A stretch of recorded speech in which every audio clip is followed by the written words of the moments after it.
amoureuse de gens connus ou pas? Quelle a été ta plus grande déception avant 2017? T'as eu des parents qui ont été mariés? Tu étais quel genre d'enfant? T'as pas fait de baseball? C'est quoi ton chien préféré? Wow, c'est une grande question ça. Juliette Armanet. Oui. Bonjour. Bonjour. Juliette Armanet. Je me souviens. Maintenant, les gens m'appellent Juliette Armanet. Ouais. Ça me fait bizarre. L'autre jour, quand je rentre chez moi, mon fils de 4 ans et demi m'a dit « Ah, ça va, Juliette Armanet ?» Parce qu'il disait ça pour se foutre de ma gueule, mais ça me fait bizarre quand même. Mais aussi, ça sonne vachement bien. Ça fait comme Juliette Armanet, en fait, c'est vraiment, ça fait partie des noms. Camille Chamou était comme ça aussi, je trouve. C'est-à-dire que c'est genre, tu cherches un nom pour un personnage, tu fais Juliette Armanet, ouais, bah, mon personnage, ça marche, quoi. Ouais, parce qu'il y a peut-être le Julietta, il y a peut-être un truc un peu italien comme ça. Exact. Alors que David Castello-Lopez, tu vois, c'est un peu bordélique, tu vois. Mais c'est dur à dire. Voilà. Il y a plus de. Ouais. Ouais, c'est plein de syllabes. Faut pas avoir picolé, quoi. Je me souviens très bien de la première fois où j'ai entendu à la fois ton nom et ta musique. J'étais sur une route de montagne avec des amis en 2017. D'accord. Et ils ont mis une chanson à toi, c'était L'amour en solitaire. Et tout de suite, j'ai fait... c'est un tube.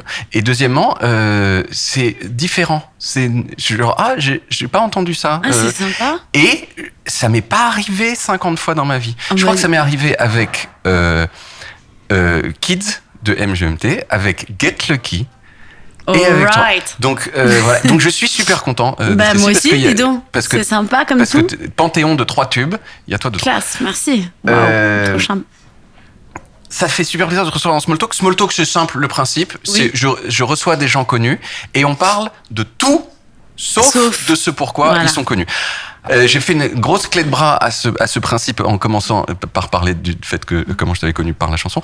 Et deuxièmement, on fera une autre clé de bras à ce principe au milieu de l'interview parce que t'es pas que là parce que c'est sympa de parler avec moi. T'es là parce que parce que tu fais des choses et que c'est bien que les gens ils sachent ce que tu fais. Voilà. Tu es une personne qui est née dans le nord de la France. Tout à fait. Le nord de la France, c'est assez ok de faire des blagues et d'être méchant avec les gens du nord de la France. Est-ce que tu as reçu dans ta vie des blagues désagréables sur et toi tu viens du nord? Non. Ah non, il y a des méchantes blagues. Non, on va les ch'tis quoi, les gens du nord. Non, mais moi j'ai l'impression que, enfin en tout cas les meilleurs concerts, ça se passe toujours dans le nord. Le nord de la France et là en Belgique aussi. Les gens c'est vraiment de l'espèce de poncif, mais c'est quand même là où c'est toujours le plus sympa, les gens les plus chauds. Oui. Voilà, et c'est de là sans doute d'où vient mon goût pour la pluie. Oui. Voilà, donc j'ai vraiment appris à aimer la pluie dans le nord. C'était les premières années de ma vie. Oui. Et après, mes parents ont déménagé dans la banlieue parisienne. Mais j'ai des super souvenirs. J'y retourne souvent. C'était une espèce de... C'était dans banlieue, Villeneuve d'Ascq. C'était des résidences comme ça, où toutes les maisons étaient un peu... Tu sais, c'est les mêmes préfabriquées comme ça. Et voilà, j'ai des super souvenirs. Le plus ancien souvenir de ton existence, il est à Villeneuve d'Ascq? Ouais, j'ai un papier peint avec des frites dans ma chambre. Ça, c'est un très bon souvenir. Il est où aujourd'hui ce papier peint? Il est resté dans cette maison. Je suis pas partie avec. Oui. Mais et la maison appartient à quelqu'un d'autre maintenant? Quelqu'un d'autre. Mais mon frère a été revoir et c'est vrai que quand on est petit, tout paraît grand. Et là, il m'avait dit, mais c'était microscopique, c'est fou, ça me paraissait immense. T'as pas fait de baseball? Non. J'ai fait un peu de rugby. Ouais. Et j'ai fait surtout du patinage artistique. Mais oui. Voilà. Mais oui. Donc toi, t'as fait du baseball? Ouais, j'ai fait mais j'étais à partir de quel âge? Tard, j'étais dans la trentaine déjà et j'ai fait du baseball. J'étais un des plus mauvais joueurs de baseball, de la plus mauvaise équipe, du plus mauvais championnat dans un pays comme la France qui ne joue pas, où personne ne joue au baseball. Donc vraiment, j'étais... Tu as continué à être... Petite persévérance d'un an et demi, puis ensuite, je me suis rendu à l'évidence. Je me suis dit, c'est pas pour moi. Parce que c'est dur le baseball. Ça a l'air d'être un peu... On associe ça un peu à Tom Cruise. C'est pas un truc très américain. En fait, tout le monde connaît le baseball, mais genre, c'est un peu ennuyeux déjà comme sport. C'est-à-dire, ça consiste quand même à regarder des gens rater la balle. C'est un peu le principe. C'est un peu chiant. Donc, pas de baseball. Tu étais quel genre d'enfant? Écoute, en fait, on sait jamais trop répondre à cette question. On est toujours dépendant du récit des autres. Donc, évidemment... Peut-être ils sont lucides, les autres. Je ne sais pas. D'ailleurs, je trouve ça assez fou que nos enfances soient des territoires oubliés. En tout cas, quand c'est des enfances heureuses, et qu'on a ce luxe-là, cette chance-là d'avoir une enfance heureuse, moi, j'ai peu de souvenirs, en fait. Et je me suis toujours dit, mais c'est dingue, comme j'ai reconstruit des souvenirs de mon enfance autour de certaines photos, autour de récits. Donc, finalement, le récit de mon enfance, je sais pas s'il m'appartient vraiment. Je crois qu'il appartient beaucoup à ce que j'ai entendu, de ce qu'on m'a raconté.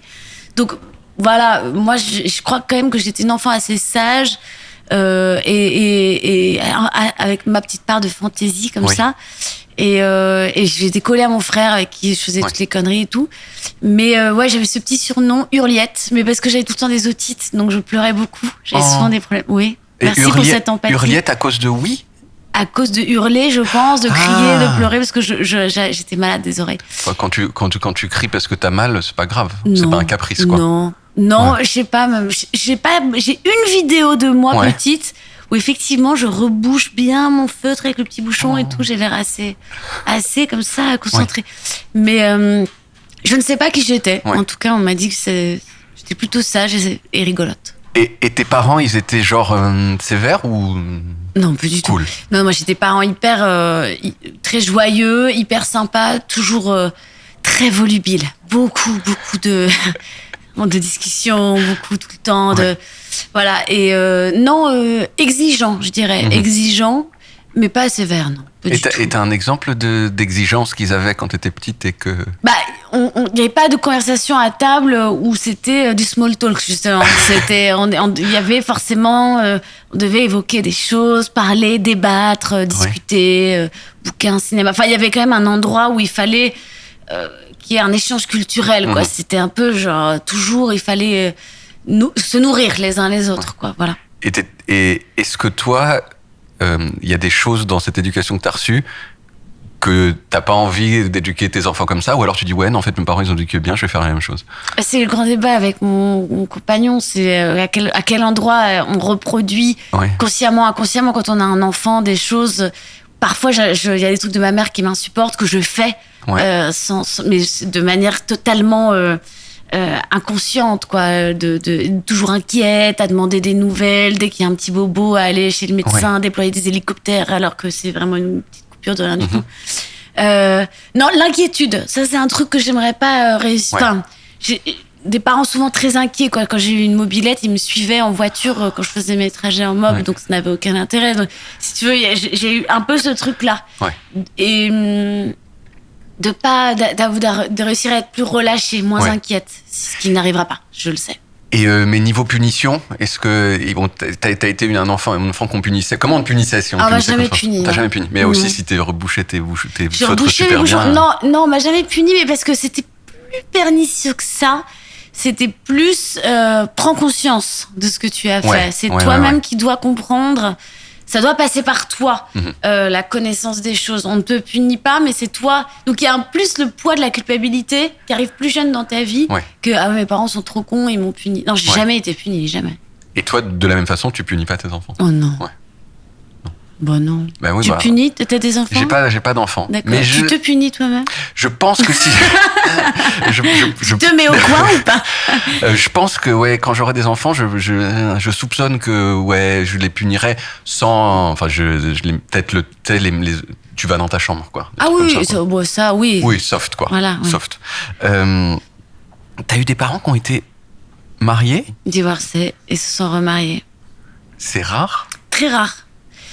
Non, c'est vrai que dans cette famille, il y a une sorte de religion de l'amour, quand même. Il y a, je crois quand même que ça, c'est quelque chose dans lequel j'ai vraiment grandi. C'est-à-dire, on se met pas ensemble, on vit pas avec quelqu'un pour aucune convenance que ce soit, quoi. Si on est ensemble, c'est parce qu'on a des choses à se dire, parce qu'on s'aime passionnément, sinon on se sépare. Mes parents se sont séparés, et j'étais pas du tout née. Mon père avait eu un premier enfant. Mon grand frère, Alexis, il l'a eu assez jeune, très jeune, je crois qu'il avait 19 ans, avec sa première femme qui s'appelait Laure. Et puis il a divorcé de cette Laure, puisque manifestement c'était trop jeune peut-être pour être ensemble. Et puis il a rencontré ma mère quelques années plus tard, qui elle aussi s'appelait Laure. Et puis ça n'a pas marché, donc il a redivorcé. Donc à 24 ans, il avait divorcé 2 fois. de 2 femmes qui portaient le même prénom. Et puis, ils se sont pas vus pendant 5 ans. Et un jour, ils se sont recroisés dans la rue. Et puis, la légende, va savoir ce qui est vrai, dit qu'ils se sont remariés dans la semaine. Oui. Je crois que c'est assez vrai. Et du coup, ils se sont mariés 2 fois. Oui. Et nous, avec mon autre frère Adrien, on est nés de ce 3e mariage de mon père, 2e mariage de ma mère. Donc, mon père s'est marié 3 fois, 2 fois avec des Laure et 2 fois avec la même Laure. Voilà. C'est une grande histoire. Quand est-ce que tu as écrit, une petite entorse au principe, quand est-ce que tu as écrit ta première chanson? Écoute, je crois que c'est l'adolescence. Ouais. Ouais. J'ai une chanson un peu d'amour pour une copine. Oui. J'avais fait toute la pochette, ça s'appelait Elle au pluriel avec un S. J'avais dessiné la pochette. Je crois que j'étais amoureuse de cette fille. C'était ma grande amie. Donc c'était une chanson comme ça d'amitié amoureuse. Et tu te souviens comment elle faisait cette chanson? Non. Non, je crois pas. Oui. J'ai un vague souvenir, mais je la chanterai pas. Non. Tu l'avais enregistrée? J'avais enregistré. Ouais. J'avais GarageBand. Oui. Voilà. Et j'avais enregistré avec des petits synthés et tout. Et je crois qu'elle l'a gardé. Ouais. Oui. Est-ce qu'il y a quelqu'un dont tu étais amoureuse quand tu étais toute petite? Oui. Thomas. Ouais, bah oui, les amours de maternelle, Thomas. Ouais. Comment ça s'est passé avec Thomas? C'est des trucs, tu fais des bisous dans des buissons, quoi. Ouais. Mais je sais pas ce qu'il est devenu. On sait pas où il est, Thomas. Pas du tout, non. Ouais. Non, les amours d'enfance, c'est des drôles de trucs. Mais j'ai que ce souvenir-là de ce Thomas. Ouais. Et après, ça un gros jump cut. Ça va beaucoup plus. Enfin, c'est l'adolescence, quoi. Oui, entre les deux, non, pas tellement. Amoureuse de gens connus ou pas? Leonardo, mais bon, oui. Évidemment, Titanic, là, tout le monde. Hein. Ouais. Mais oui, au collège, les gens disaient « Ah, c'est la nana qui pleure dans les toilettes en écoutant Titanic. » Mais je pense que j'étais pas la seule, en vrai. Non. Mais bizarre, j'ai jamais eu ce tempérament de fan. Un peu pour Prince, un peu pour... Björk, pour la musique, quoi. Mais non, Leonardo DiCaprio, je sais pas, j'avais un truc, il me bouleversait complètement. Mais je crois que je suis pas la seule dans ce cas-là. Ouais. Et tu faisais des films où genre tu rencontrais Leonardo DiCaprio et tout ça? Oui, sans doute. Ouais. Oui. Pas spécifiquement Leonardo DiCaprio, mais d'autres, ouais. Moi, je suis un peu plus âgé que toi, donc moi, c'était le milieu des années 90, c'était toutes les mannequins méga stars des années 90. Naomi Campbell. Voilà, Claudia Schiffer, Linda Evangelista, tout ça. J'ai eu des petits moments comme ça. Je disais non, mais je vais la rencontrer, c'est sûr. Et non, en fait, ça ne s'est ni même maintenant. Je les ai jamais rencontrés. Et toi, t'as pas rencontré Leonardo DiCaprio? Non, je l'ai pas rencontré. Ouais. Après, il est plus aussi angélique qu'il était, peut-être. Ouais, mais quel comédien génial, quand même. Je sais pas, son parcours cinématographique est absolument dingue, quand même. Au collège, dans genre la hiérarchie du cool, qui est un peu vraiment un truc comme le Moyen-Âge au niveau des différences de statut, quoi. T'étais où? J'étais la copine de la meuf cool. Donc j'étais le faire-valoir de la meuf cool. Maï, elle s'appelait Maï. Et elle est toujours là? Elle est toujours là. Je ne l'ai jamais revue non plus. Oui. Mais clairement, j'étais la copine. Non, c'était pas moi du tout, les meufs cool. Oui, mais t'étais quand même. Enfin, quand on est proche du roi, c'est mieux que d'être un paysan. J'étais le fou du roi, on va dire.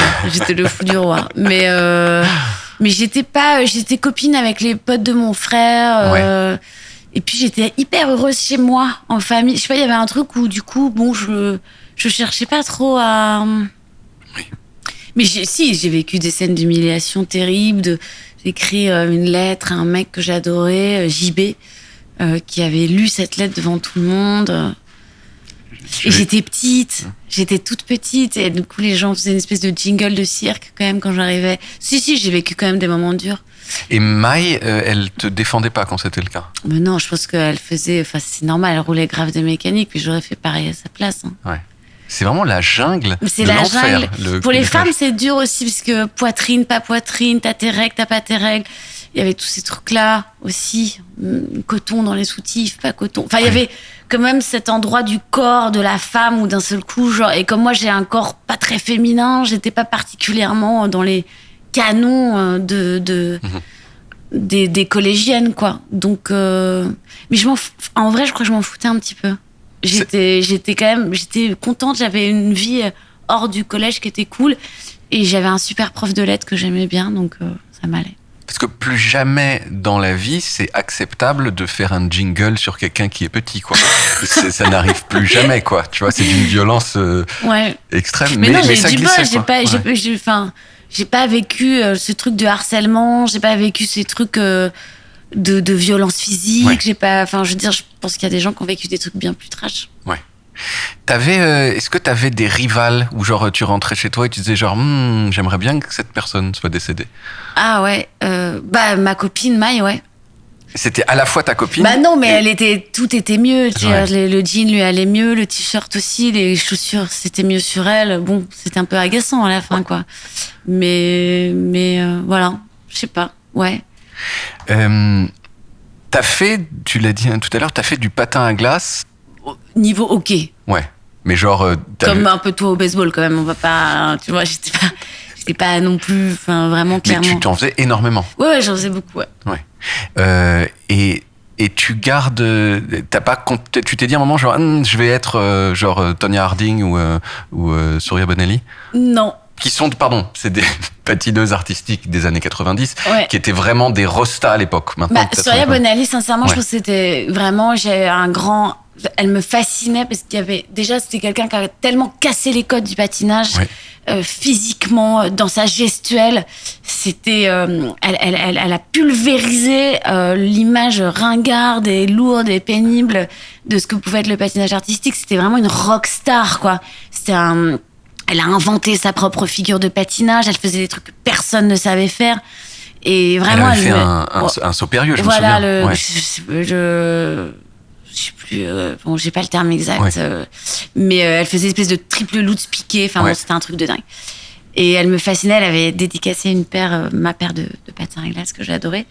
Mais j'ai jamais voulu en faire ma carrière. Mais par contre, j'ai eu des sensations de liberté qui m'ont, je pense, fait donner envie de vivre ça. Je pense que c'est des trucs que je peux aujourd'hui ressentir quand je suis sur scène, par exemple, un espèce de mélange entre un truc de danse classique où il y a une espèce d'endroit du corps assez élégant et en même temps un truc de vitesse où c'est enivrant, cette vitesse, je sais pas, j'adore. Et tu faisais du patin à glace à la patinoire du Vésinet. Je suis allé à la patinoire du Vésinet. Elle n'existe plus.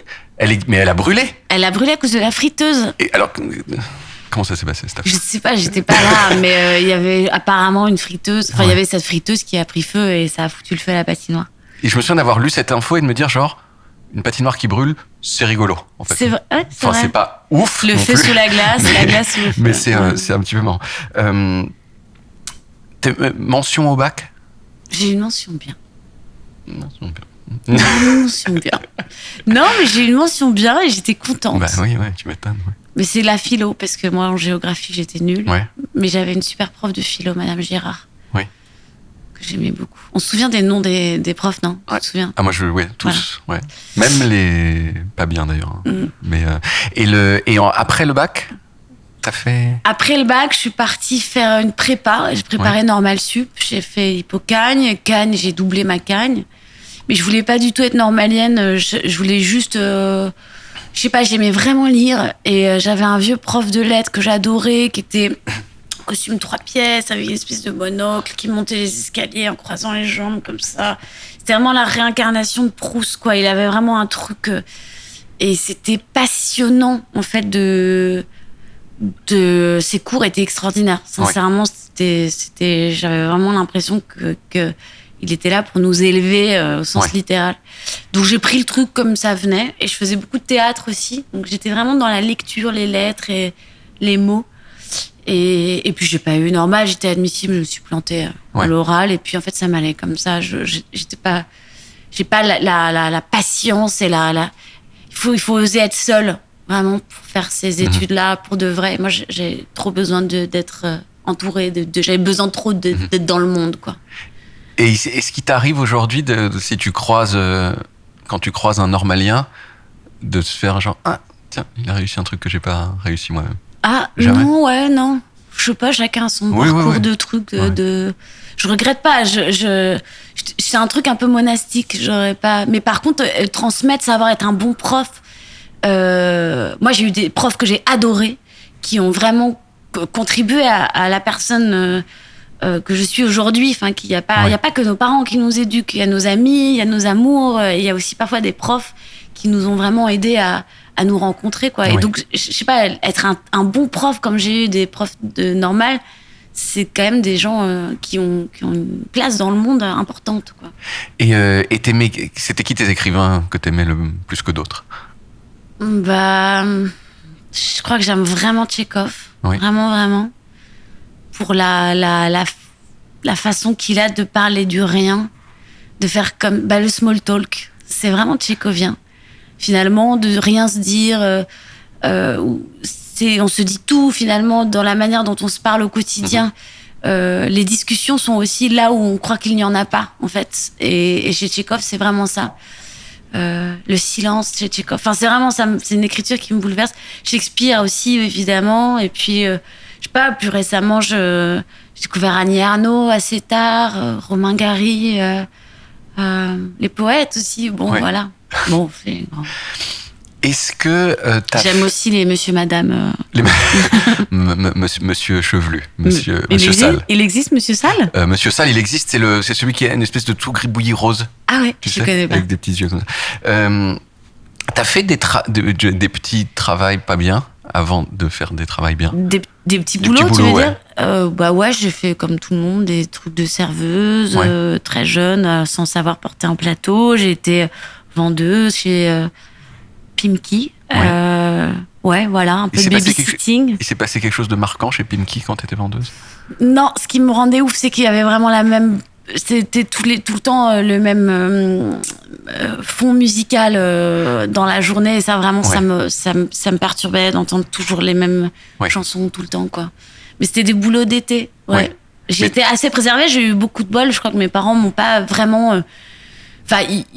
Ils m'ont assez tardivement dit il faut que tu bosses un mois pour te payer tes vacances, mais le reste du temps ils m'ont vraiment toujours aidé et nourri, logé, emmené en vacances. Enfin, j'ai été vraiment privilégiée, j'ai eu vraiment du bol là-dessus. J'ai pas eu vraiment à suer. Mais par contre, après avoir eu mon bac et après avoir fait mes études, dès que je suis arrivée à la fac en master, j'ai voulu tout de suite bosser. Je voulais absolument pas...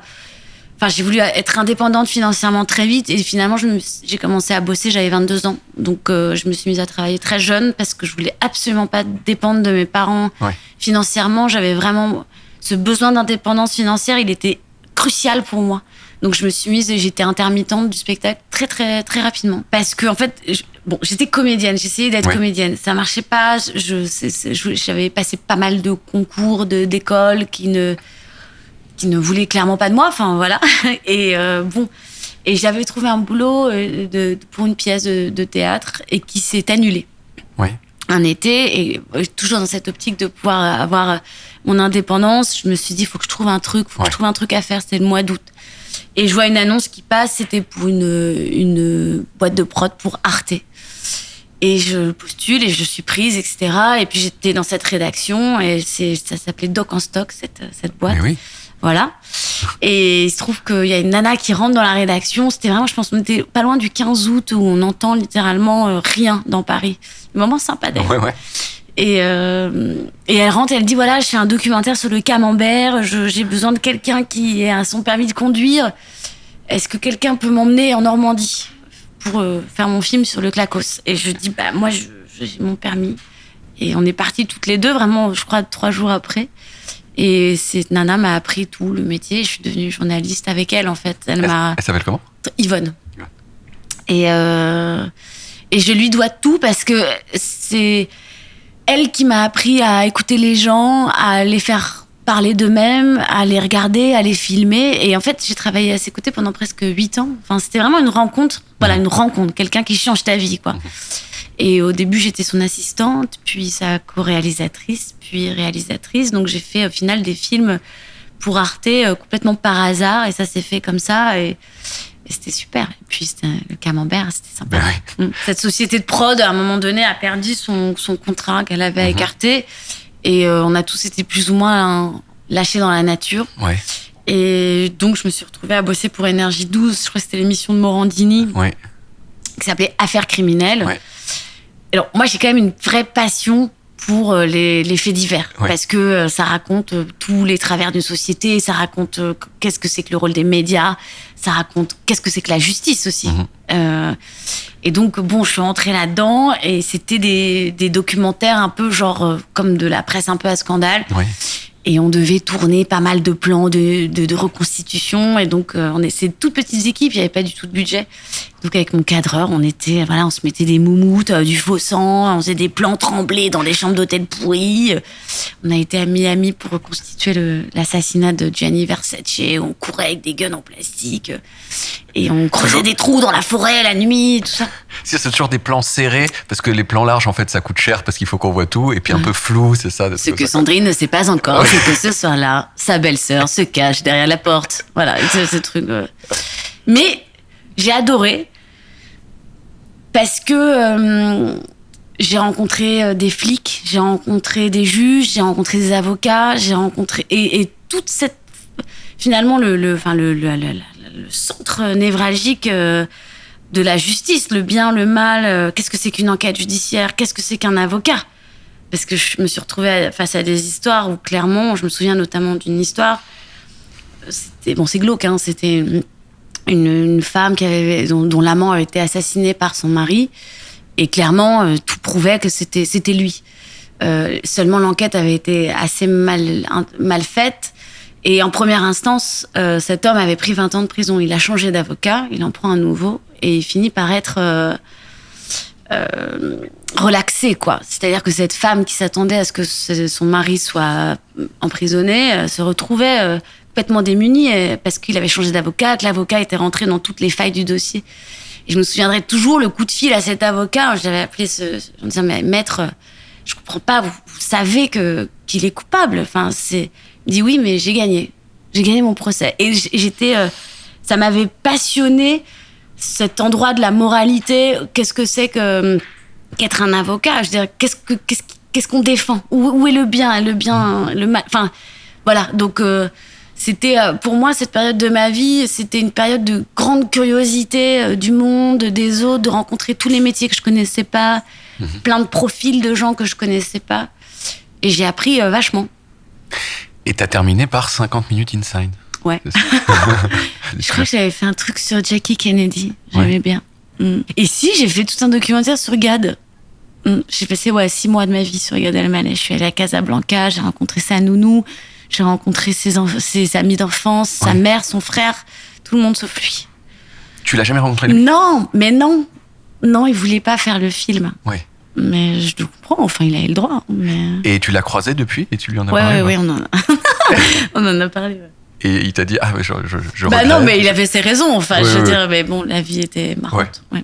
Est-ce que rétrospectivement, il l'aurait pas fait, sachant... on ne sait pas. Peut-être. On va parler, quand même. On va parler. J'ai l'impression de ne faire que parler. Ça me... c'est que vraiment, t'es là pour ça, donc c'est vraiment pas grave, tu vois. Si tu faisais ça avec un chauffeur de bus qui dit, excusez-moi madame, j'aimerais conduire mon bus, s'il vous plaît. J'avais été passionnée par cet avocat. Donc là t'es là pour ça. L'actualité de ton... C'est hyper bien juste cette phrase comme question. L'actualité, point d'interrogation. Pas de verbe. T'as tourné. Oui. Non, mais là, on a déjà fait, je pense, quand même presque 110 dates. Une date égale une ville. Oui. Il faut aller à cette ville. Oui. Il faut revenir de cette ville pour aller à une autre. Oui. Donc, ça fait un bon moment que je suis sur les routes. Oui. Et là, c'est les derniers moments. Je crois qu'il reste peut-être 30-35 dates. Et rien d'en parler, j'ai un peu le cœur qui tremble parce que c'est la fin d'un grand cycle de ma vie. Donc à la fois, je me dis, 150 dates, ça commence à être un peu un péplum, cette histoire, c'est un peu long. Et en même temps, j'ai la hantise de la fin, de ce moment où ça sera fini, se maquiller, se préparer. On joue à quelle heure? Il est prêt, le petit shot de vodka? Comment je m'habille? Ça va, chérie? Tu te sens bien? Enfin, tous ces petits mots qu'on se dit, toutes ces petites choses qu'on échange dans cette équipe, tout ce qu'on partage, tous les milliards de petits gestes qu'on fait avant de monter sur scène, tous les regards qu'il y a quand on joue. Je sais pas très bien comment on sort de ça. Même après 110 dates, jamais ça t'ennuie de monter sur scène, tu dis ce soir j'aimerais bien, je préférerais regarder Netflix, quoi. Bien sûr. Ouais. Il y a des soirs où clairement, je crois que c'était Orelsan qui avait fait un truc très drôle là-dessus, où il envoyait une espèce de robot à sa place, où tout partait en couille, puisque c'était pas... Si, bien sûr, il y a des soirs où on remet son cœur à l'ouvrage, c'est un truc presque artisanal, on se dit waouh, allez, comment je vais trouver l'énergie.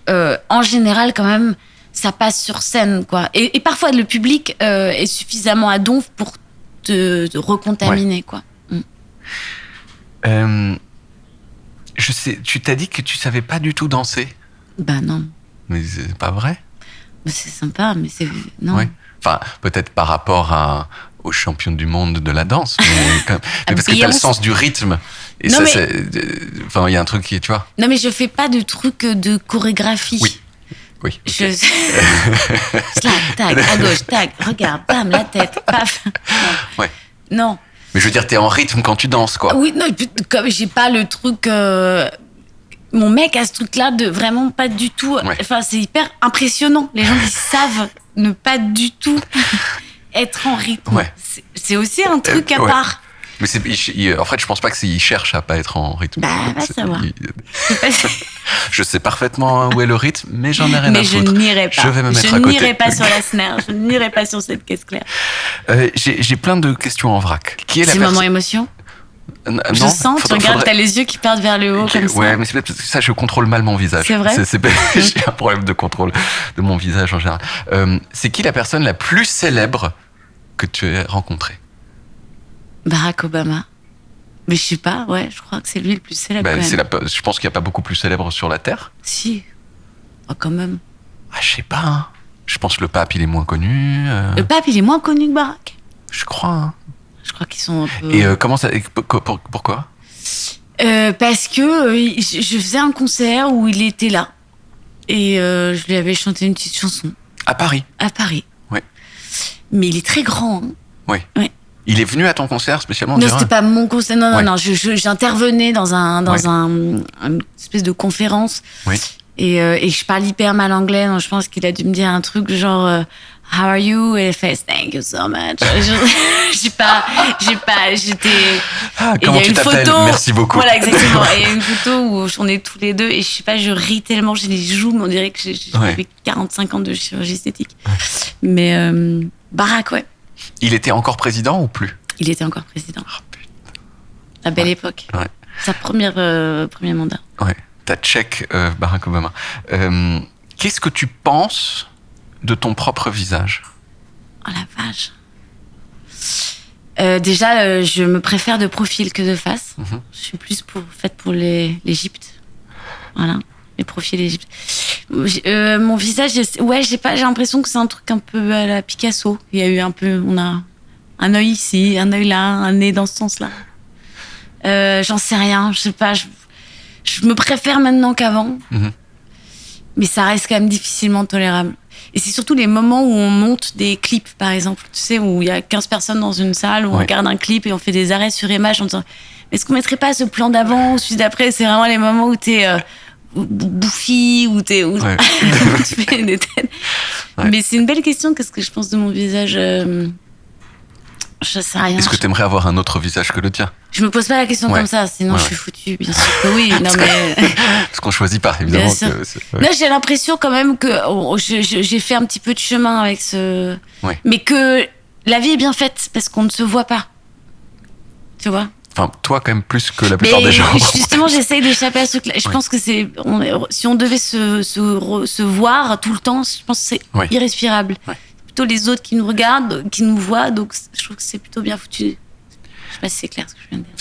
Si, moi je crois. Ça te parle. Quelle a été ta plus grande déception de ton existence avant que tu deviennes connu? L'amour.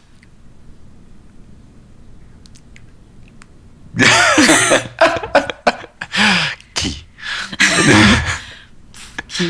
J'en sais rien, ça a peu d'importance. Bah si, l'amour, ouais. Bien sûr. Les gens auxquels tu faisais confiance, qui t'ont trahi.